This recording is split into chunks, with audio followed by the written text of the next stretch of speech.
Le roi de Belge, Philippe, en séjour en RDC, s'est recueilli ce mercredi 8 juin 2022 au mémorial des anciens combattants situé au rond-point de la force publique dans la commune de Kasavubu. Un geste posé en présence du président de la République démocratique du Congo, Félix-Antoine Tshisekedi Tshilombo, pour honorer la mémoire des militaires congolais de la force publique décédés durant la Première et la Seconde Guerre mondiale en 1914 à 1918 et 1940 à 1945. Pour le ministre congolais de la Défense nationale et des anciens combattants, le docteur Gilbert Kabonda Kourenga, cette cérémonie est un hommage de ces deux nations à leurs dignes fils qui, durant la Première et la Deuxième Guerre mondiale, ont sacrifié leur vie pour que vivent à jamais dans la paix et la communauté d'intérêt les royaumes de Belgique et la République démocratique du Congo. Il a en outre formulé le vœu de voir Sa Majesté le roi des Belges et le président de la RDC donner l'impulsion d'une initiative de pérennisation multidimensionnelle du patrimoine commun qui constitue les hauts faits d'armes salvataires de la force publique.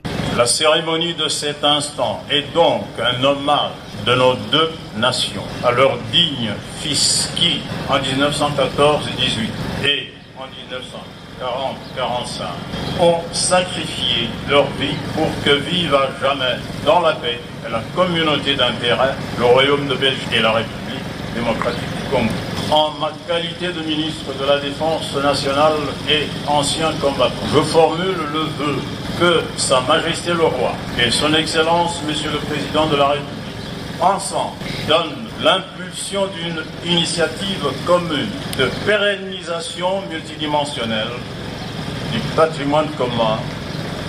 que constituent les hauts faits d'armes salvateurs de la force publique. Après l'adresse du ministre Kabonda, le caporal Kunyuku Ngoma Albert, âgé de 100 ans d'existence et le seul survivant de la Deuxième Guerre mondiale, a été décoré commandeur de l'ordre de la couronne parmi les plus hautes distinctions du royaume de Belgique par Sa Majesté le roi Philippe.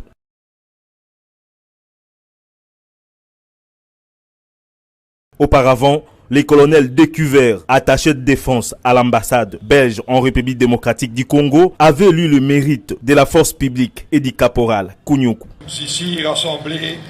pour nous souvenir et rendre hommage aux anciens combattants de la force publique impliqués dans les deux guerres mondiales. La force publique, qui était initialement une gendarmerie, se transformera en véritable armée en 1914-18. Et rendre hommage aux anciens combattants de la force publique impliqués dans les deux guerres mondiales. La force publique, qui était initialement une gendarmerie, se transformera en véritable armée en 1914-18 et en 1940-45 et a participé activement aux deux grands conflits mondiaux. Durant la Seconde Guerre mondiale, les Congolais ont lutté aux côtés des Alliés au nom de la métropole lointaine occupée par l'ennemi. Ces hommes, qui font partie de l'histoire militaire glorieuse du Congo, ont mené des campagnes à travers le continent africain, en Éthiopie,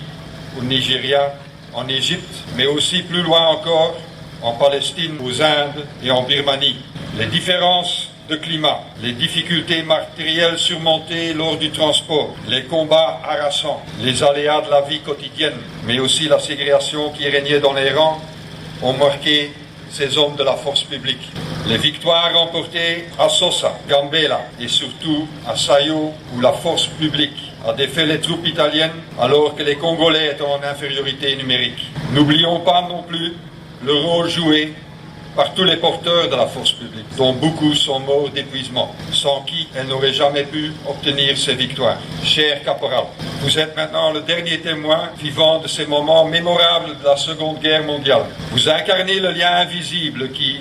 toutes et tous, nous relie à vos camarades de corps. Nous ne les oublions pas et l'hommage qui vous est rendu aujourd'hui est aussi en leur honneur.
Au cours de l'entrevue avec le chef de l'État, Denis Sassou Nguesso, l'émissaire du président angolais, cadre du MPLA, a exprimé le souhait de son pays de voir le Congo faire partie des observateurs des élections générales angolaises d'août prochain. Les deux interlocuteurs ont échangé sur les sujets d'intérêt commun ainsi que sur la situation politique et sécuritaire dans la sous-région, notamment le climat de tension qui prévaut entre la RDC et le Rwanda. À ce propos, ils ont convenu que les institutions sous-régionales donnent des réponses idoines à ce sujet qui retardent le progrès du continent. D'autres questions qui perturbent l'ordre mondial ont été également évoquées, notamment la crise Ukraine-Russie qui a des visibles répercussions en Afrique sur les produits pétroliers et alimentaires.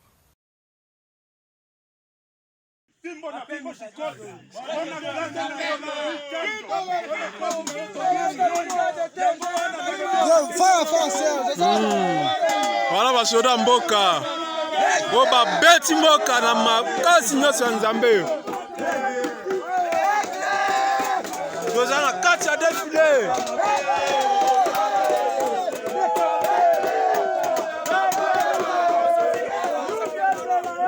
wana bakomando ya mboka babeti mutusa akimi na Rwanda mutusa azongi na Rwanda fimbo na fimbo ata balobi tokobangelo kote tokobangelo kote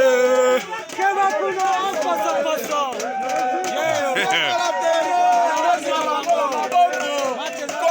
wana vie na biso S3 régiment ye wana motazo koche ok